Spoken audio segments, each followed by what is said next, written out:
This is Dublin's Liberty Market.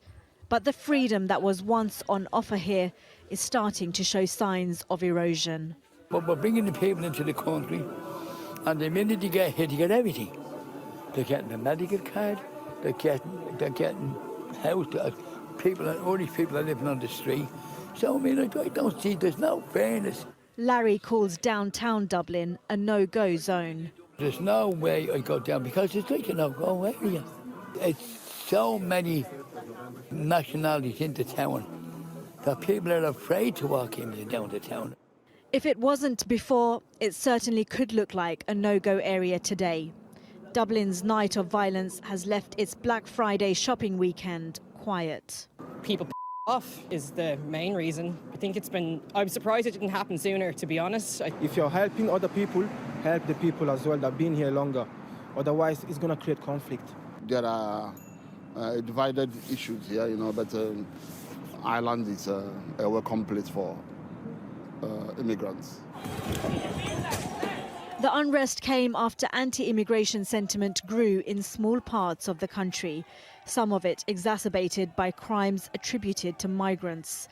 Frustrations about immigration are worsened by a long-running housing crisis.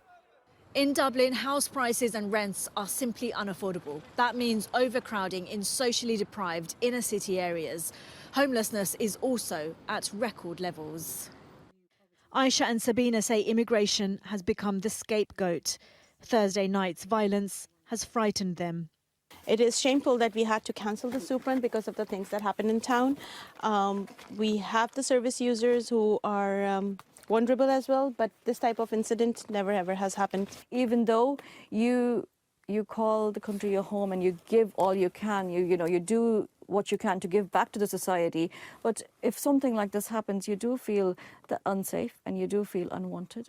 The soup kitchen serves about 500 mostly Irish people every week, immigrants serving indigenous communities. The city is changing and not everyone likes it. Sadia Chowdhury, Sky News in Dublin. Yeah, this is the life we are here in Europe. This morning, I'm on my way to work. I lecture at Whitehall Institute of Further Education. Yesterday, there was a riot here in Dublin where every foreigner is being attacked for being a dependent to their government. As you can see, life is not easy here in Europe. You see this, I'm going to show you something now. You see this a military, they call it Luas here. You see all these burnt vehicle. Let me just take you around. These are burnt vehicle here. You see they set fire on this vehicle here. You can see they are trying to take it away. It is really terrible. We just have to try and run for our dear life. You can see everywhere is a bit dangerous now for a black man like me to be here. I'm trying to find a way out before I get killed by all these angry protesters who don't want to see a black man here in Dublin. You can see police here. They try to protect us, but they can only do a little because many of the police vehicles were burnt yesterday. Whether I will find my way to work this morning, I'm not sure. You can see all these vehicles are burnt, so actually they are trying to move it out of the way. I've never seen anything like this in my life, where a foreigner is being attacked. I've been in Dublin I've been in Ireland for some time now. I have not experienced this before in my life. It is really terrible because here, as a lecturer, I'm doing well for the community. It is a shame that our government is so bad that we end up here. And I studied in this country. I did my undergraduate and postgraduate here. now and now lecture at the institute. You can see this is a tree burned to ashes. You can see it here. You see the tree?